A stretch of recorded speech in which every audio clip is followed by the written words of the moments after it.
Student visa के हवाले से लोग कंफ्यूज है, तो अभी जो है वो बैकलॉग जो है वो ख़त्म हो रहा है। तो इंशाल्लाह विद इन नेक्स्ट 2 वीक्स आप सबको स्टूडेंट वीज़ा ज़रूर मिले। 4 में आप आराम से आ सकते हैं, PSW ख़त्म नहीं is absolutely free for you. बहुत ज़्यादा कॉस्ट बढ़ जाती है। कैसे दोस्तों, तो देखिए जब भी यूके की गवर्नमेंट कोई लेटेस्ट इमिग्रेशन अपडेट्स प्रोवाइड करती है तो हम इससे डायरेक्टली या इनडायरेक्टली अफेक्टेड होते हैं, चाहे हम यूके में रहते हैं या यूके से बाहर।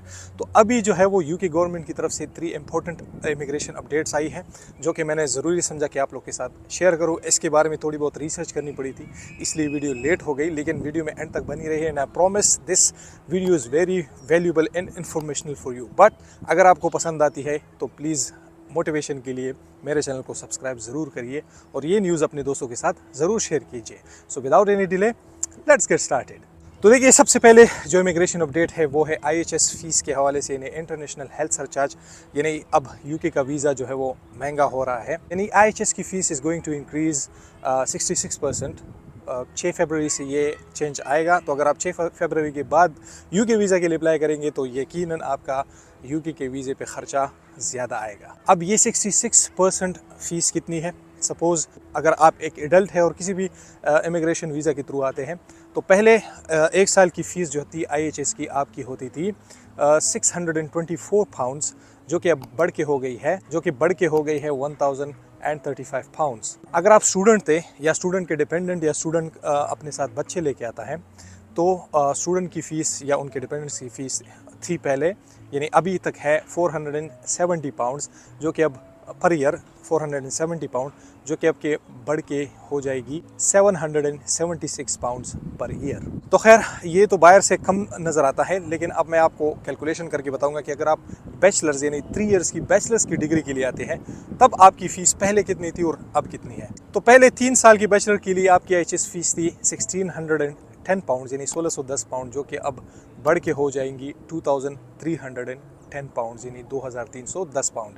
तो if you see it is a drastic change, और इस पे आपकी वीज़ा पे कॉस्ट बढ़ेगी यकीनन। तो ये तो कुछ भी नहीं है, लेकिन suppose if you are a skilled worker and you are coming with your partner and 2 children, तो उसके लिए 5 साल का ऑब्वियसली आपको IHS फ़ीस देना पड़ता है, जो कि पहले थी 10,940 pound and now it is going to increase to a whopping amount of 18,110 pounds. अब आप देख सकते हैं कि कितना बड़ा डिफरेंस आ रहा है। अच्छा, इसमें एक इम्पॉर्टेंट बात ऐड करूं कि अगर आप केयर वीज़ा पे आ रहे हैं, यानी अगर आप हेल्थ वीज़ा पे आ रहे हैं, अगर आप डॉक्टर है, नर्स है या केयरर है, तो आप पे IHS फ़ीस लागू नहीं होती। IHS is absolutely free for you. बहुत ज़्यादा कॉस्ट बढ़ जाती है, इसलिए मैं कहता हूँ, मैं समझता हूँ कि जो लोग IHS जो लोग कॉस्ट लेटर बेचते हैं, जो लोग वर्क परमिट बेचते हैं पैसों पे, वो बहुत ज़्यादा पैसे डिमांड करते हैं। हालांकि आपको इतनी ज़्यादा 5 साल की IHS फ़ीस भी देना नहीं पड़ती, तब भी they charge you a lot.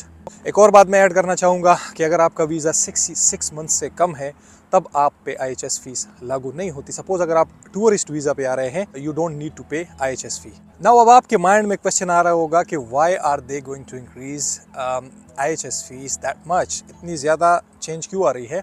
तो इसकी 2 वजूहात है। पहली वजह तो ये है कि यूके की गवर्नमेंट ने 2020 से लेके यानी 2020 से अब तक IHS की फ़ीस नहीं बढ़ाई, तो इसलिए ये इंक्रीज़ कर रहे हैं। और दूसरी इंपॉर्टेंट बात ये है कि नेट इमिग्रेशन बहुत ज़्यादा बढ़ गई है। नियरली 1 मिलियन पीपल जो है वो ज़्यादा एंटर हुए यूके में, जिनके लिए अब ज़्यादा डॉक्टर्स, ज़्यादा नर्सेज, ज़्यादा मेडिकल स्टाफ चाहिए होगा। अब इसको हायर करने के लिए यूके गवर्नमेंट को चाहिए होंगे पैसे, तो वो हम जैसे इमिग्रेंट से ही वसूल करेंगे, क्योंकि ऑलरेडी यहाँ पे लोगों पे बहुत ज़्यादा टैक्सेस है और वो मज़ीद टैक्स नहीं बढ़ा सकते।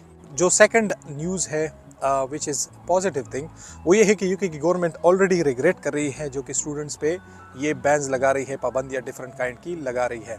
कैसे? क्योंकि इन्होंने अभी सर्वे किया है 84 यूनिवर्सिटीज़ पे, और इन 84 यूनिवर्सिटीज़ ने कहा है कि अगर 2025 को स्टूडेंट्स की तादाद कम हो जाती है, इंटरनेशनल स्टूडेंट्स कम आने लगते हैं, तो हमें 51% से लेके 81% तक लॉस उठाना पड़ सकता है, हम मॉनेटरी डेफिसिट में जा सकते हैं। इसकी वजह यह है कि ऑलरेडी अगर आप जनवरी 2024 में देखें तो बहुत कम स्टूडेंट्स ने अप्लाई किया है compare to last couple of years, क्योंकि इन्होंने जो है वो इमिग्रेंट्स पे बैन लगाई थी। अब मैं आपको ये बात बताता चलूँ कि यूके में जो ज़्यादातर स्टूडेंट्स आते हैं वो चाइना, नाइजीरिया और इंडिया से आते हैं। तो चाइनीज़ तो अपने साथ पार्टनर्स नहीं लेके आते, क्योंकि वो तो ऑब्वियसली गवर्नमेंट खर्चे पे ही आते हैं। लेकिन जो नाइजीरियंस है और इंडियंस वो बहुत ज़्यादा डिपेंडेंट्स अपने साथ लेके आते थे, स्पेशली नाइजीरियन तो तकरीबन हर एक स्टूडेंट अपने साथ डिपेंडेंट लेके आता था। अब डिपेंडेंट्स इन्होंने बंद कर दिए हैं, तो उन लोगों ने भी आना बंद कर दिया है, स्पेशली इंडिया और नाइजीरिया से।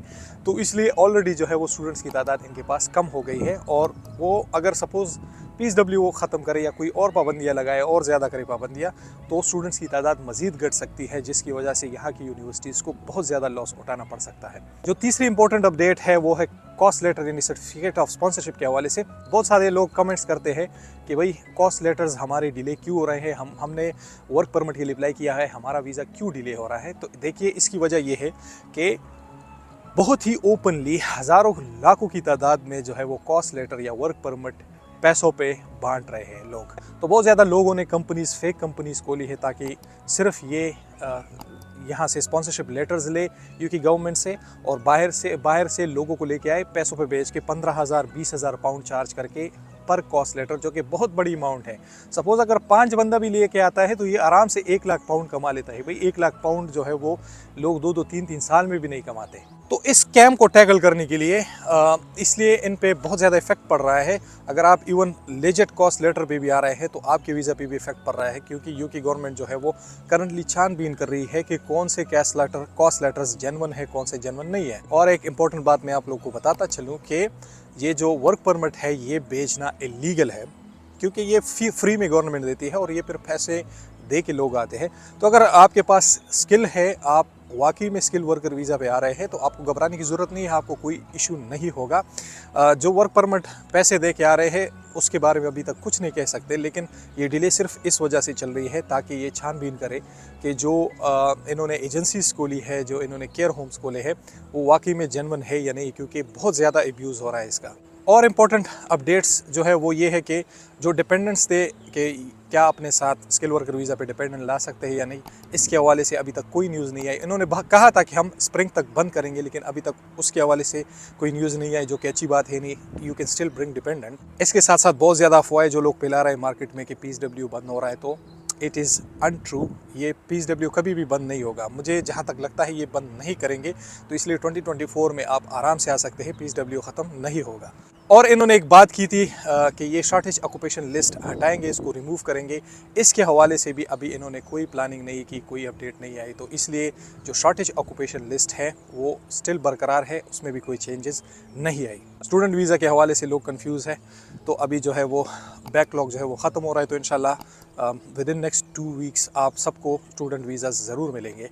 तो आई होप ये वीडियो आपको पसंद आई होगी।